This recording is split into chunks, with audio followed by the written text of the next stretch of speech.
concept of a hiatal hernia. There's a rupture in the diaphragm, and is it you that said you'd had that happen? Yeah. Yeah, right, okay. So I'm not going to lecture on that again, if you remember that from when we went over that in lab. Here are some of the risk factors, like I mentioned, being extremely heavy, pregnancy, running? Huh, I guess that's all the up and down. I didn't see that one before. And then large meals, and then really large meals and then laying down.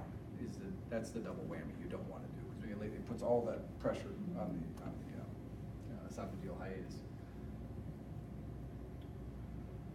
All right. Here's a picture of the esophagus. So is that the esophagus? Yeah, that's esophagus. So there's your stratified squamous epithelium, good call. And then you got your muscular layer out here with its 2 layers. Again, the only thing that the esophagus really secretes is mucus. That's pretty much its only secretory product. Now here they're showing you the transition of going from the stomach, from the esophagus to the stomach. So right there at the esophageal cardiac, it's called junction, you can see that really sharp transition from stratified squamous epithelium to now columnar. That's kind of cool. You don't see that in the body too often. You get that real sharp change. That's the only point of showing that slide. So we follow the food down, down, down into the stomach. Oh, swallowing. So I mentioned that there'd be a slide about this. The 2 phases of swallowing. So I told you got the oral phase, what they call the buccal phase. They call it oral. Yeah, buccal phase. That just means mouth. Okay, that's the same thing as the oral phase. That's your voluntary phase. That's where you're chewing up the food, and now it's a bolus of food. We're going to push that with the tongue back to the back. Okay. So now we're pushing it into the esophagus, and so there's the pharyngeal esophageal phase. I just call that the pharyngeal phase. That's where we stretch the pharyngeal constrictors. So the pharyngeal constrictors are a set of skeletal muscles that surround and make up the oropharynx. And they all have names. They're named for the bones in the area and which way they go, and I just collectively call them the pharyngeal constrictors. Okay. So when you stretch those, they reflexively contract. Okay? And that's it. That's swallowing. Okay? Push the food back there, stretch the constrictors, and then they reflexively contract and push the food down. And when they do that, they bend the epiglottis, and the food passes over it. Okay. And then you have an esophageal phase, but I don't really care about that because it's just the food going down the esophagus. So so swallowing is critically dependent on 2 sets of muscles. Okay. First one would be the tongue. Okay. And then the second one are the pharyngeal muscles. Now, part of the voluntary phase of swallowing is that the hyoidal muscles, which are out here, you've got the digastric and the omohyoid and myohyoid, all these muscles that are right here. What they have to do is they have to actually raise the larynx up, and that's part of what has to happen in order for the epiglottis to fold backwards. And that happens during the voluntary phase. So the muscles that control the larynx there, those digastric muscles and things like that, they're controlled by some of the cranial nerves. The glossopharyngeal nerve controls many of those. Well, in people that are suffering from dementia and Parkinson's, things of that nature, they start to lose control of their voluntary skeletal muscles. And so one of the things that goes along with a debilitating neuromuscular disease is a loss of ability to feed yourself, to eat. And in advanced Parkinson's disease, that's one of the things they usually have to have tube feedings because they can't control those hyoidal muscles. They can't effectively raise the larynx, and so they choke and aspirate a lot. So that's something that happens during the voluntary phase. The other muscles that are important, like I said, are the pharyngeal constrictors. Now those are reflexive, so they'll become weakened, but they won't become inactive because it's reflexive. But the tongue is another major muscle that's involved here. You got to be able to push the food to the back of the mouth correctly, and that's controlled by the hypoglossal nerve. Go ahead. I think I heard you wrong. It's the tongue and what other muscle? Hyoidal. Hyoidal. Hyoidal. Not pharyngeal, hyoidal. Yeah, the pharyngeal constrictors are important, but they're reflexive. So they're not really ones that we voluntarily control. The ones that are in voluntary control are the hyoidal muscles that act on the larynx primarily during the voluntary phase of swallowing.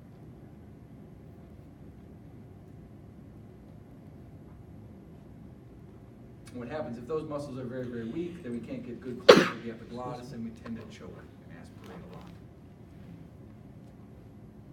And that's the connection between why people who have swallowing difficulties get higher incidence of pneumonia, because you wind up getting material being aspirated down into the respiratory tract. You're not expelling it very well, and that leads to infection. All right, so we get a close-up of the swallowing process now. Down the esophagus, and finally we come boom, boom, boom to the stomach. Okay. So let's get to the stomach. So real quick review of what we should already know in that, right? Esophagus connects to the stomach at the cardia, and there's the lower esophageal sphincter right there. The bump off to the left is the fundus, and then we have the large body. And the fundus is the receiving area for the food. The body is where most of the churning and chemical digestion takes place. And then finally we push the food over here to the narrowing tube called the pylorus. And that's a holding chamber where we're eventually going to push it into the small intestine. Right? And we know the opening of the pylorus, mouth of the funnel, is called the antrum. Okay? The folds in here are called rugae folds. Back when I took physiology, they used to teach that the rugae folds were there for increasing partially for increasing surface area, but to kind of like give a surface to abrade the food on. Now we say, no, that's probably not the case. It's probably just expansion folds so that the stomach can distend, and so when it's collapsed in, it just folds up like that. So not really a physiological purpose. The 3 layers of muscle, right? Outer, this is longitudinal, then circular, then oblique. So that's about 5 times I've said that. Go ahead. What does pyloric stand for?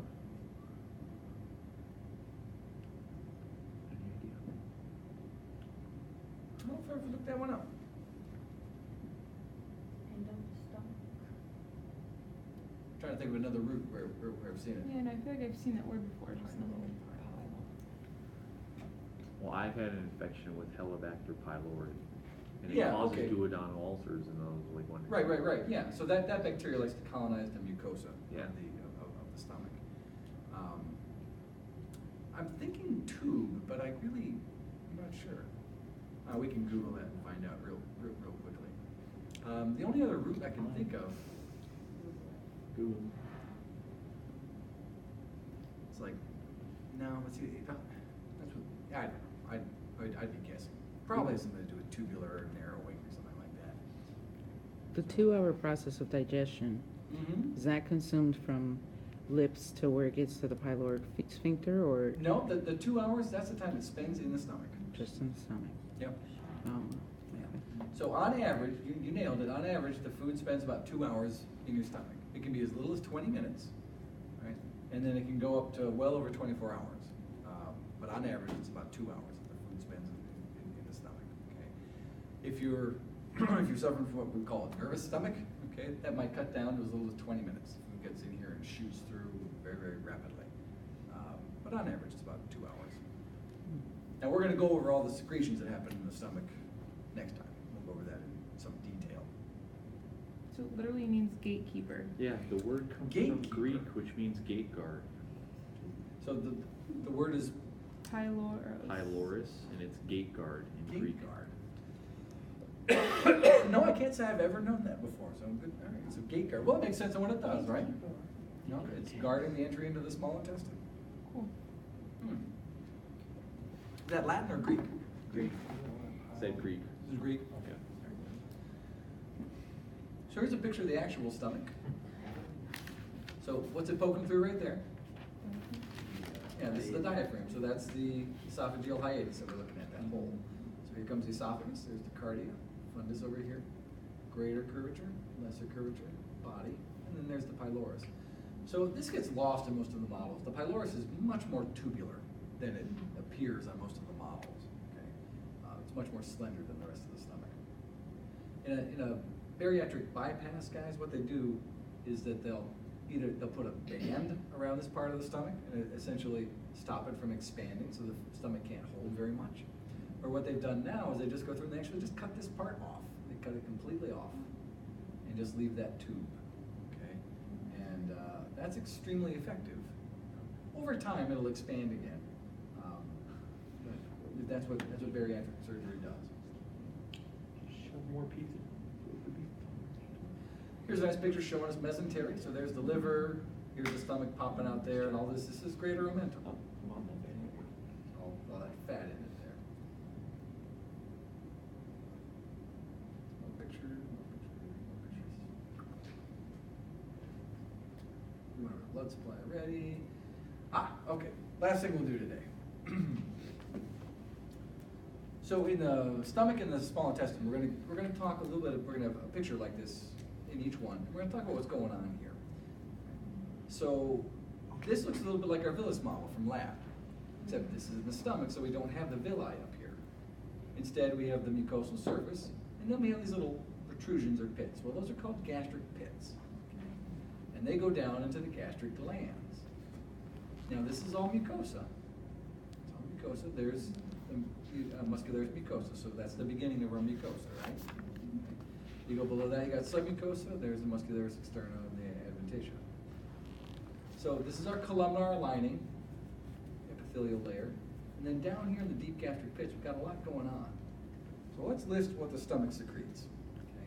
Let's list what the stomach secretes. Number one secretion of everything in the digestive tract would be? Mucus. Mucus? Okay. So in the stomach, the mucus here isn't just trivial. The mucus in the stomach is critical. Okay? The stomach mucus is highly alkaline. It has a very, I won't say very high pH, but a pH around 9, okay, which is fairly alkaline. That's important because it's a buffer between the deep tissues and the very acidic contents of the stomach. The stomach puts out a lot of acid. The pH of the stomach contents can go down below 1. Okay? That's crazy acidic. Okay? When you're not digesting, the stomach pH hangs out around 5, 4.5 to 5. So that's kind of like a weak tea. That's not very acidic. But when you're actively digesting, that pH can go all the way down below 1. That would destroy the tissues of the stomach if it weren't for the for the mucus, the thick mucus layer here. So it's really important in the stomach. And also, you might remember I mentioned the esophagus also makes mucus, but nowhere near as much. And that's why if you're constantly refluxing into the esophagus, it erodes the esophagus. The esophagus can't handle that, but the stomach can. And neither can the intestines. The intestines can't handle that acid either. Okay, so we're producing a lot of mucus there. Most of what you have here in these columnar cells, these are what are called mucus neck cells. They're what are producing the mucus. When you come down into the pit, though, we're going to find two basic types of cells called parietal cells and chief cells. Parietal cells and chief cells. Chief cell? Chief, like C-H-I-E-F. Okay. All right, I'll give you a list and then we'll be done. Okay. Parietal cells produce hydrochloric acid and something called intrinsic factor. I won't go over what they do today. We'll do that next time. The parietal cells produce hydrochloric acid and intrinsic factor. Intrinsic? Intrinsic. I-N-T-R-I-N-S-I-C. Intrinsic. And the chief cells produce pepsin, P-E-P-S-I-N, and actually it's an inactive form called pepsinogen, like fibrinogen. It's a protease, an enzyme that breaks down proteins. It's called pepsinogen. Okay. And lipase. Lipase. Chief cells also produce lipase. Okay. So you've got mucus, pepsinogen, lipase, hydrochloric acid, and intrinsic factor. Those are the secretions of the stomach. So next time we'll pick up there. Remember, this is where we left off, and we'll go over what each one of those does. Okay. Got it? All right, guys. And anybody who wants more lab time, give me about 5-10 minutes, and I'll open up the lab, and we'll have at it. You have first aid, recycling? Oh, wait. One more thing. If you did the retake, hand that in. Okay, and the multiple choice section back in today. And then, what were you asking? Recycling on Thursday, you would have? Yeah, I'll have it on Thursday. Correct anything, or are we still trying Wednesday? I only need it if you redid it. Yes. We have a lab test. Oh, that's right, you asked to. Yeah. You have a choice. If we show up.